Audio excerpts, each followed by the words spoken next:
Yeah, so more of that weird, dumb thing I chose to do. This is, I'm walking home. I went out to lunch with my kiddo. I'm walking home. It's my day off now. And, it's raining. It wasn't raining when I left, and it's not really raining. I didn't take my umbrella. I'm not going anyplace after this, so I don't mind being a little soggy. But you're standing waiting for the light to change, and you see these people in their cars. I don't look at people in the car. I don't like cars, and I get mad if I think about there being people inside of them. It's whatever. I'm different, and that's fine. But every time, all I can think is, you could do this too. It's not that hard. There's you always see these mimetic deconstructions of the wastefulness of the global supply chain, right? So here's your car with parts made on 7 continents, 6 continents, maybe 7 for this point, who knows? But it's made in Asia, Europe, South America. Pieces of it come from everywhere. They're all shipped overseas across oceans multiple times before they finally show up. And then the fuel that's in it is the engine of war and destruction, and is going to bring about the end of all things, apparently, or of civilization. So I'm led to believe and understand. I assume that's the case. So, and it's also they don't have to get wet standing at the intersection, which is insane. Just get wet at the intersection. It's not that bad. Every time I think about this, you don't have to use as much as you use. You can just have less, and it's not that hard. Probably that's, I feel like it's likely that I'm just at a leading edge of a larger trend, and it's not going to be born out of any kind of civic tendency, but rather just because there's not going to be as much. I was just thinking about it because in the 90s, as a younger man, I was probably pretty wasteful and maybe even kind of a blowhard about it. And I tell my kid, I'm sorry you don't get to have that. I know people pine about their youth being a better time, but I have a hard. I had the internet in the 90s, so it makes a difference, I guess. But I don't see a lot of upsides from 20 years ago, and I know that's I don't know. I would just be an old man about it, I guess. But the principal thing that I remember from then was lots for cheap. You could live easily in a part-time minimum wage job with 3 roommates. Now you could have a professional career with 3 roommates and barely be making it. That's lots for cheap was pretty cool. And there's a lot of explanations for that, but significantly, I think, is that there's twice as many people now, and so everybody's going to have access to have as much stuff. It's just the way of it goes. There's twice as many people. Is the UN still thinking that the human population will peak at 9 billion, 10? That seems like a lot. It seems like it's way too many. It's hard to even consider and think about what that would mean. Just based on the scope of people I know's lives being diminished significantly over this time. In the past, well, when I was younger, I guess I was sort of rich too. But people misunderstand what that means. There's plenty of rich people with a lot of money. It's not. There's plenty of people with a lot of money who are actually poor in their hearts. What it means to be rich is just not to worry about money. That you just don't have to consider those resources when you're thinking about your day-to-day life. And I get the impression these people that are running things are maybe not in that mode. I think they're more worried about it than anybody. And so I mean, if you have to worry about money all the time, you're either have a lot of it or have not enough of it. And if you're rich, in my estimation, you don't have to think about it. You just do what you want. And that's, that comes from being youthful. I mean, you have the richness of a brighter future or a longer one.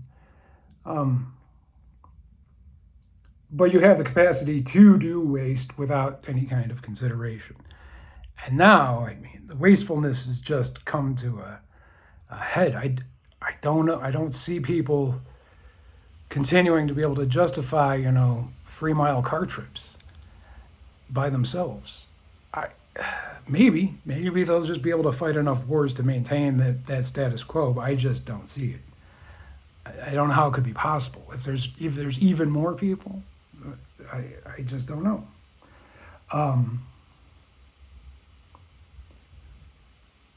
But thinking about it, what's interesting to me, what came to me when I was walking around, is that the juxtaposition of isolation alongside overabundance of people, right? I couldn't share a wall with people anymore. I had bad neighbors, and I finally had to just get a place to live that was by myself. But I tried to be, conscientious, I guess, or at least not to ever have to fix a roof. So I was always a renter and lived in apartment buildings for a long time, most of the time. And it never bothered me until I just finally couldn't take it. I had a long run of bad neighbors, and I found I could just buy a house for less money than I was paying in rent, so I did that. And I don't look back. I'm having a good time. But the thing of it is, I'm by myself, and it's kind of shamefully wasteful, the amount of space I occupy just as a person. Now,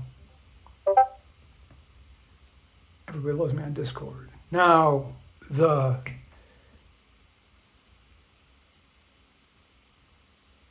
but I'm isolated, right? Now, this makes me believe that this genre of thing on the internet, of somebody talking to you, is just always going to have an audience. Somebody can listen to this. Because I always go back to what I'm principally interested in talking about here in this venue, which is ancient wisdom texts. So you think about the ancient wisdom texts of the Bible. Let's just go with that one. I mean, the Gospels in some measure are a story of 13 dudes walking around talking and just their antics as they do so. And lost in contemporary thought is that how close everybody was and how much walking they all did all the time. I think that it's hard to do a real interpretation of ancient or even recently historical texts without the understanding that, everybody involved in this is pretty much just on top of each other, reading by candlelight in a room full of everybody you're related to. In a one-room house of 9 children, not your 9 siblings, up to your grandparents, even some of your own nieces and nephews. I mean, big families in a small house. My father came from a situation like that and would talk about it, and it's mystifying to me. But he would talk about it in a way where, I mean, it was my father, so I understood I had a better understanding when he would talk to me. And so the things he described are more real. I can visualize them more earnestly more vividly than I could something just being described to me by a stranger. It's probably obvious. Everyone can understand their father better than they can a stranger. I just mean to say, his mode of expression, it brought it home for me. And so I could actually have almost, a vicarious experience of having everybody, my whole family, on top of me and all the time and just being in each other's business and just on top. That closeness. And, now there's not that. Now people are in total isolation. And maybe, if you work from home, and I did that for a few years now, you You can go days on end without leaving your house or seeing another person. Now, I didn't do that, but you could. And if you live alone and commute to work, you might only ever see the people you work with. You might be in the car and just, strangely, the only person you're actually, because I drove a long time, so I do understand this, the only people you're likely to encounter are pedestrians like me that are just waiting, and you notice them in the rain. That's it. Do you see the other people in cars? Only if there's a problem, only if, you come to the four-way stop and want to puzzle out who goes when. It's that isolation, but, the instinct to have that noise in the conversation. People talk in their cars all the time, sing along on the radio. The isolation is, you can't really deal with it, so there's adaptations against it. I think probably having somebody talk to you on the internet and incessantly is like on that page. If you live alone, but you want to have that experience of whatever, I probably come across, I think I probably like your weird uncle who has interesting things to say and wants to get stoned with you at a wedding. That's kind of, I assume that's the kind of vicinity that I'm in. That's probably correct. I do have interesting things, I think. Maybe that are unique. Again, I have to acknowledge that that's the case. I always forget. I keep thinking I'm just in the middle of the pack, and I don't think that's really true. I think maybe I am a little bit more sophisticated or capable than average. Or whatever. It sounds vain, it sounds like an asshole thing to say, and I don't mean it that way. I just have to remember that maybe other people haven't thought about the things that I've considered. So maybe there is value in me expressing them. I think that's fair. So I'm going to continue to do it. It's all improvised here. That's why there's a lot of and breaks. It's not because I'm lying. The situation I mean to get to, though, is that you're going to want to have this company, and it's not always going to necessarily be, something that's you've heard before or is a reiteration of something you've said. Now, obviously, you want to have that, the things you remember about your parents, and it's strange when you consider it. I mean, unless you have some probably what could be considered a memory dysfunction, your memories of your parents probably wind up to be less than 100 distinct recollections of specific incidents and events or statements that were made. This is the long-term experience of them as your parents. And those are the people that you probably have the greatest influence on your outcomes. And really, it's not that much that happened.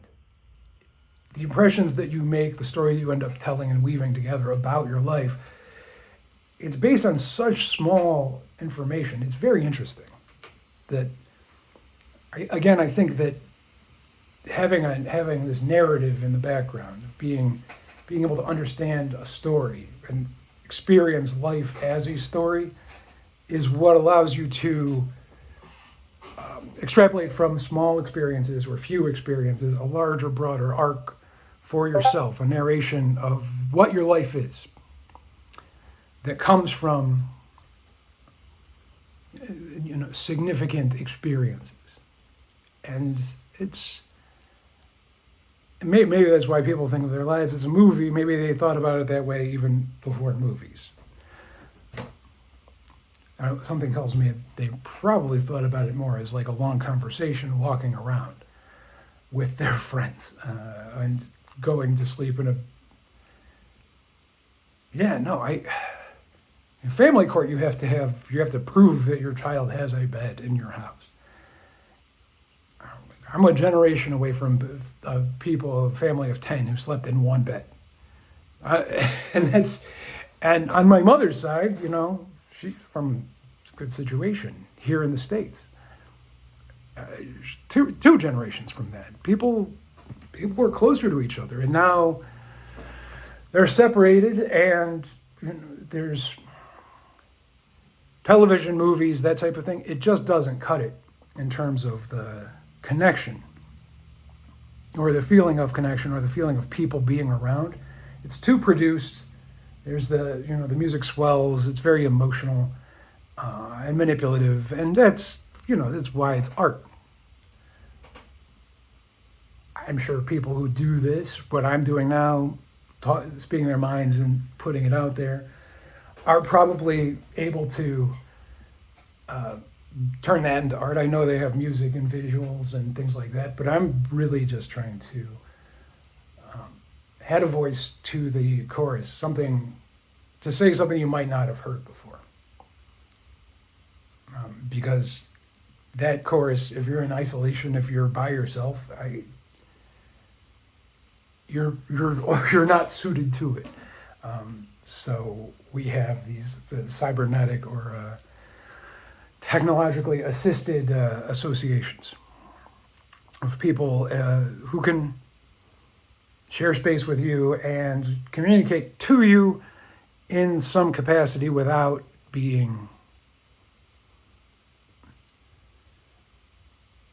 simply being a reiteration of your own ideas. It's the influx of new concepts or different versions or different perspectives. Yeah, I'm going to go with perspectives. The thunder is really loud. That's why I paused. I wonder if the computer is really loud. I wonder if the whirring noise is on here or if the phone is smart enough to get rid of it. So this is to say that I probably will continue. I feel like maybe this is, even if it's not valid, it's so effortless to do that I may as well just keep doing. Speak into the void, I may as well. It's fine. So this is my concept, religiously speaking, is that community is something that people talk about, but its meaning is always going to be abstract, because the experience of community is diminished for people in, I guess, well, people say the West. I'm not super down with the concept of there being Western civilization.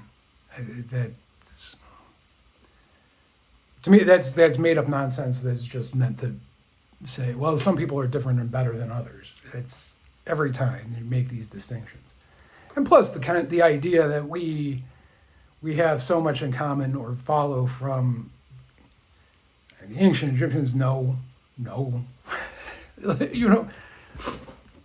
are really, really different. The ancient Greeks, no, really, really different. Indo-European language, notwithstanding, it's not that similar. And the people who want it to be are probably not your friend. They're probably bad people who want to have oligarchies and kingdoms. Just saying. You can't pretend. So,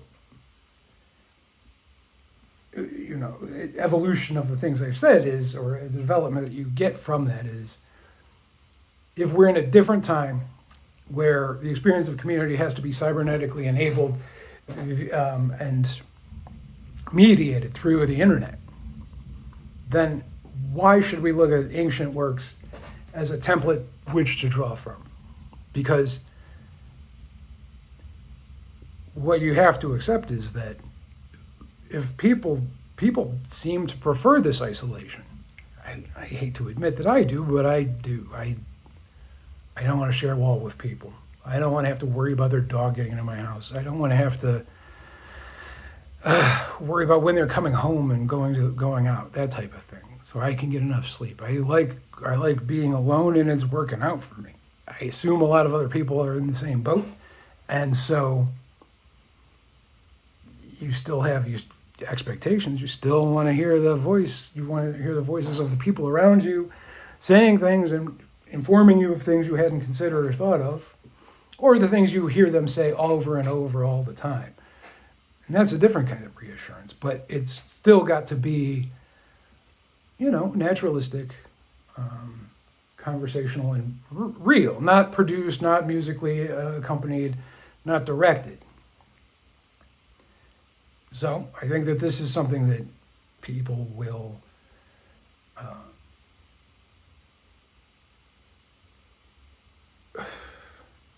what I'm saying is that if we have these technological aids that can provide us with a different mode of life, you shouldn't really consider the ancient works as crucial, because they are about a mode of life that is not comparable, not remotely comparable. It's that difference between what it is to be rich or not rich, right? These ancient people were very poor in a lot of respects because they didn't know, well, am I going to get sick and die? Is there going to be famine? Will my children perish? These types of things are the things you had to anticipate. And I mean, before a president's son died of a blister. It's the contemporary access to antibiotics is probably bigger than anybody gives it. Well, probably doctors care, no, but I think my point stands. The idea that all the things you don't ever have to think about, right? People have health scares, and so they do have to think about their health. But when you're not having a health scare, well, you don't have to think about it. So in this respect, you're rich because you don't have to, by the definition that I made, you're rich. You don't have to think about it. It's not on your mind. Money being the master resource, that's the thing people will worry about, need, or care about more nowadays, of course, but still, those other things, these other resources that we have in so much abundance that they're not even a matter of consideration. Maybe their presence is something that we should acknowledge as separating us meaningfully from thoughts of the ancient world. And that maybe we should, all right, science has advanced, medicine has advanced, this is all under discussion. Our mode of community has advanced and changed and is now mediated by the internet, cybernetically. We have all these different ways of being, but religious dogma doesn't seem to advance. Now that's part of the appeal of it innately, that there aren't spiritual developments because it's eternal, right? That's the reassurance that you get from it, that it'll always be there, unchanging and forever. And now, I worked with somebody who pandered to the religious ownership of the company by just saying absurd nonsense to, make them happy and keep him employed. But he said something about how in a mass email to the sales team, he said something about how the Bible was unchanging. And I didn't like him enough to consider arguing with him or even responding to him, but I was just, what in the fuck are you talking about? But there's how many translations are there? Unchanging? These ancient texts are constantly being changed to suit the purposes of the person presenting them. And again, always remember that the things you think of them, you think them more or less because somebody wants you to. Somebody out there is putting those thoughts, those concepts, those ideas out into the world where you can have access to them, stumble across them, pick them up, take them for a ride, see if you like them. Why do these people want you to feel and think these things? Is it because they care about you? Is it? Is it because they want something good for you, or is it because they're selfish and greedy? Well, who gets rewarded in our culture? There's one master resource. The people who pursue it the most and the most aggressively have the most of it. Well, they're going to walk all over you to get more of that. So just remember, the things you think, ideas you have, the reason they've been presented to you is because they advance somebody. And the louder the noise that they are able to make, the more money they command. That's all I'm saying there. Don't just question the reason. What is the motivation of the people? Why do they care about what you think? And is it because they care about you? I posit that that's likely not the case in most instances. I, again, want only for people to be able to have, I want to have a conversation with somebody that knows what I'm talking about and we can be on the same page. So this is all preamble to a larger talk that I eventually could have with somebody who, well, I mean, the person who I know who's heard most of this, I went to lunch with and talked to all day. So it's working out.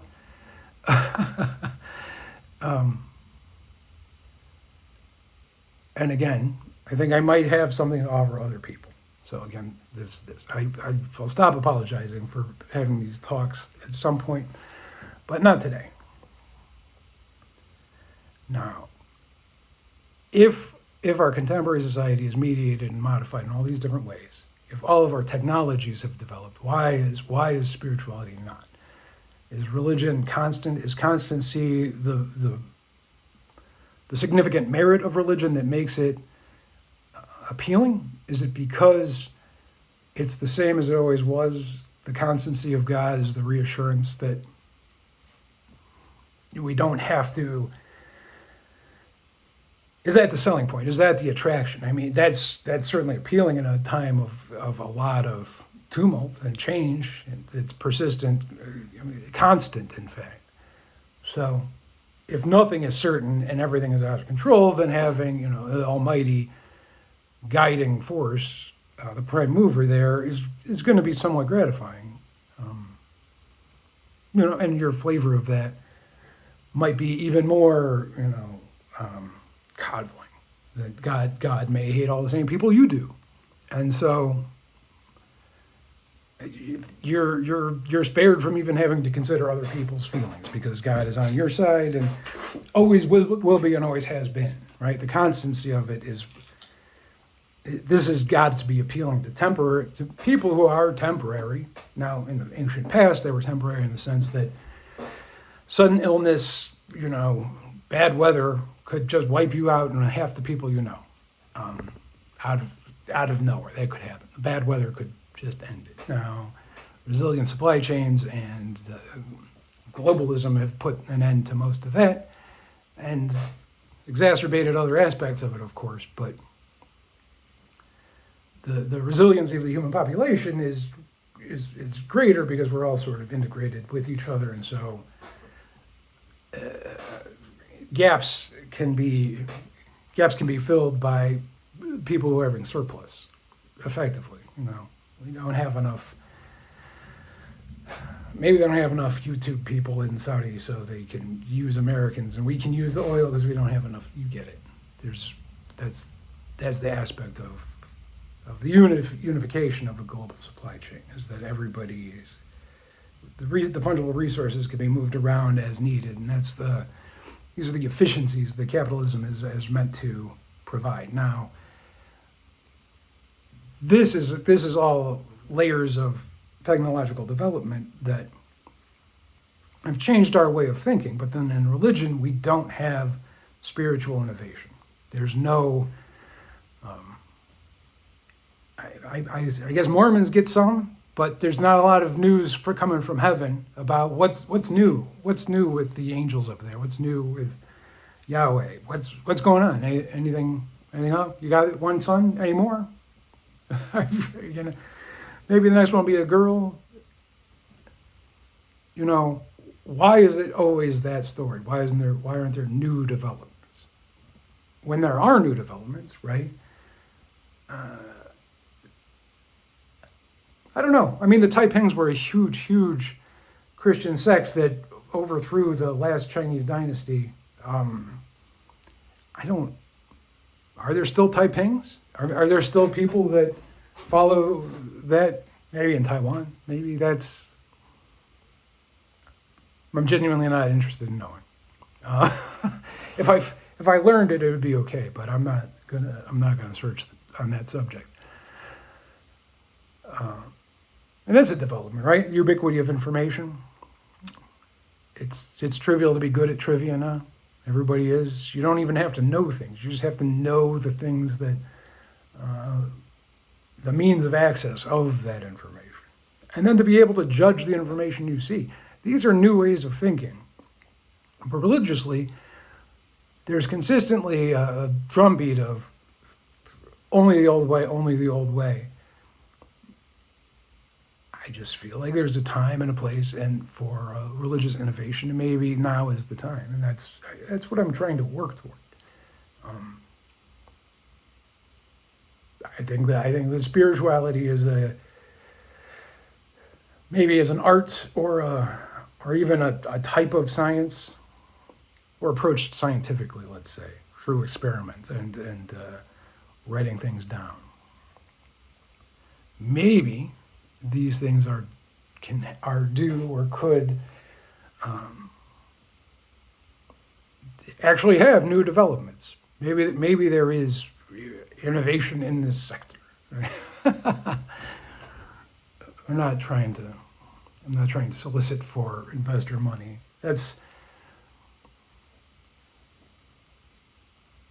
That goes back to everything. There used to be a lot for cheap when I was a kid. Lots for cheap was what you could expect. I mean, I genuinely said those words as almost a catchphrase. I was like, oh, we should go. The Super Kmart has the chicken fingers. There, you get like 20 for $5. It's great. They're big ones too. It's a lots for cheap. We went out of our way to get lots for cheap, and I thought about it. I mean, I paid people minimum wage in 1996, and in 1996, minimum wage could put a gallon of gas in your car and a pack of cigarettes in your pocket, and maybe even dinner at McDonald's for the dollar menu. I mean, that lots for cheap. Now there's not so much for way more money, and so that's bleak, and that's only going to continue. But there's not as much available to be bought and sold. That's why. If the people who have most of the master resource, the people who have the most money, you need to try to persuade them to transact business with you. You have to invent new things for them to buy. The previous new thing to buy, or one of the most recent new things to buy, of course, is cryptocurrency or those NFTs. I can't even keep it straight. That's how dumb I am or how dumb they are. You can decide. There's so little left to buy. You have to buy, what can these people with all this money, who are just sitting on it with nothing really to do with it, there's legions of salespeople coming and finding them and saying, listen, I found something for you. It's going to make you even more money. Well, if I don't do something with it, I'm just wasting it, aren't I? So I better just give it to these salespeople. There's a reason the salesmen started the John Birch Society. These people just go and tell rich people, business people, what they want to hear, Business to business salespeople, especially in, maybe industrial corporate sector. It's hard to consider any of them to be maybe trustworthy, because the pandering is built so deeply in there. And then the people who get into that position are the ones who are going to say probably the most outrageous stuff and do the biggest laughs. It's what it is. Business to business salespeople, especially, manufacturing, it's what it is. Just experiences I've had personally. They're trying to get money out of people's hands, and the people who have the money, they're like everybody else. They just want to be told that they're great and what they're doing is good and not harmful. And so you're going to have a rhetoric that explains how that's the case, and those people will be gratified, and then you'll get a sale. Maybe you'll even get to be well regarded and highly paid, and maybe you'll be a voice in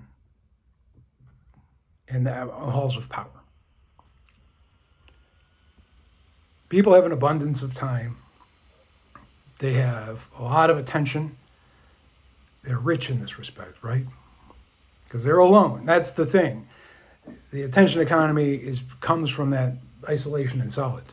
If you're in a house full of 10 people that all have their own things going on, you don't have a lot of attention to give. right? You can't compete in that arena.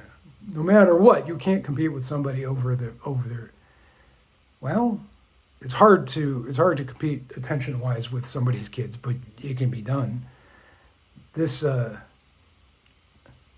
of mine was, his fights with his family. Like, you play video games too much, or you just care about these video games. It took a team of, thousands of people, millions of hours or something, like absurd amounts of time, effort, art, science, have all gone into capturing your attention. So the fact that you can pay attention to one person for even an hour, as opposed to, fucking around on Xbox all day, proves that you have a lot of attention to give them. You really love them if you can put that down, because so much effort has been put to capturing your attention. But maybe you have too much. Maybe you have so much that you have to find something useful to do with it.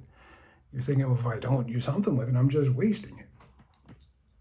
And so, in this respect, maybe a religious thinking or a preacher is a kind of salesperson, where I'm coming here to pitch you the idea that if you pay attention to what I have to say, it's going to pay off in the end. You're going to get something out of it.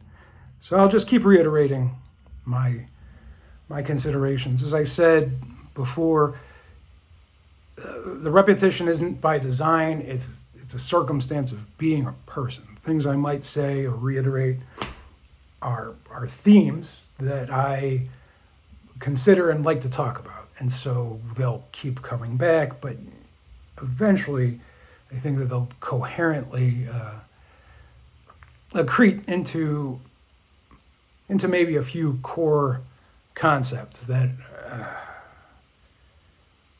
you always need followers, right? I write all these books and I can't remember what's in them.